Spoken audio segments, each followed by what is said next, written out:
semuanya, di video kali ini kita akan membahas strategi pemasaran dari salah satu produk terkemuka yaitu Nike. Nike merupakan salah satu brand terbesar di dunia. Brand ini didirikan pada tahun 1964. Di Indonesia sendiri telah beroperasi sejak 1980. Brand ini terkenal dengan slogannya yaitu Just Do It. Nike merupakan salah satu perusahaan olahraga yang memiliki brand image yang cukup terkenal di tingkat internasional.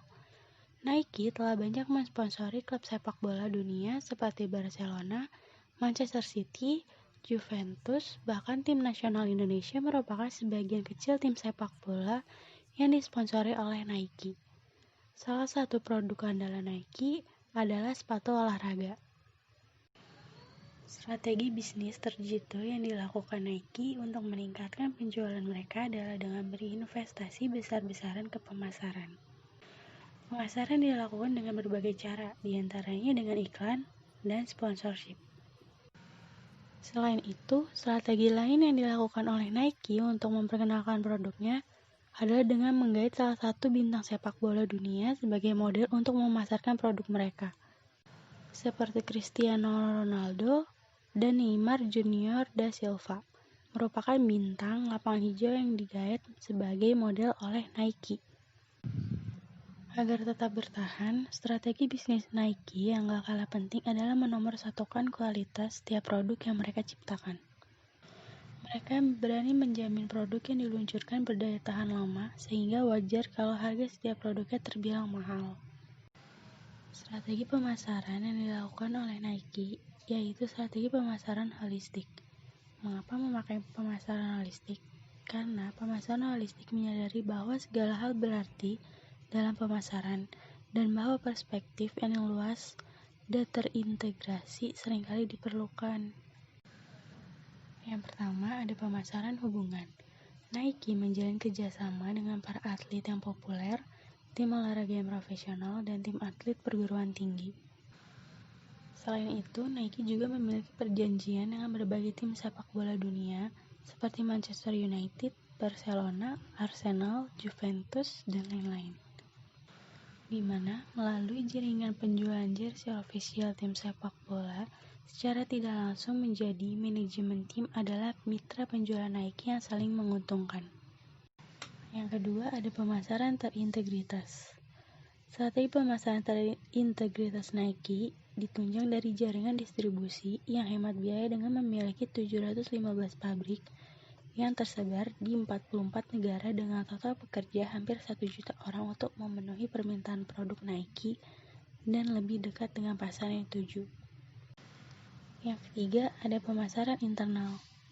Strategi yang digunakan oleh Phil Knight yaitu yang pertama, membangun identitas dan rasa kepemilikan merek Nike kepada dirinya sendiri, pihak manajemen dan pekerja hingga atlet yang disponsori oleh Nike.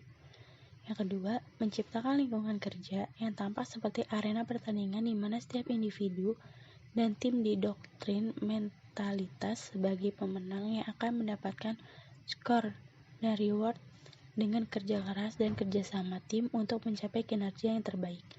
Dan yang ketiga, mengkomunikasikan arah kebijakan organisasi secara arogan, halus agar semua berada pada track yang sama menuju target yang sama dan menghargai siapapun yang dapat cepat mengambil keputusan untuk melakukan sasaran akan dicapai. Dan selanjutnya ada segmentasi, targeting, dan positioning. Segmentasi yang dilakukan oleh Nike yaitu berdasarkan psikografis. Dalam hal ini, Nike menetapkan segmen dan target pasar yang dilayani adalah penyuka olahraga. Dengan melakukan sponsor para atlet terkenal menjadikan kejelasan identitas perusahaan Nike sebagai produk sportswear. Dan selanjutnya ada target. Target yang dilakukan oleh Nike adalah produk sportswear konsumen yang menyukai olahraga dengan gaya promosi mensponsori para atlet. Nike membidik target orang-orang di rentan umur 16 sampai 40 tahun yang masih aktif dalam berolahraga. Dan yang terakhir ada positioning. Positioning yang terbentuk pun sangat jelas berdasarkan image sebagai produk sepatu olahraga. Dengan positioning yang kuat, menjadikan Nike bekerja sama dengan produsen alat olahraga dan berdampak baik bagi perusahaan, sehingga sampai saat ini Nike tetap berada sebagai market leader untuk produk sportwear. Dan yang terakhir itu ada marketing mix. Marketing mix merujuk pada strategi yang akan diterapkan untuk menjalankan marketing plan, yaitu ada 4. Yang pertama ada produk, yang kedua ada promosi, yang ketiga ada tempat, dan yang keempat ada harga. Yang pertama itu ada produk.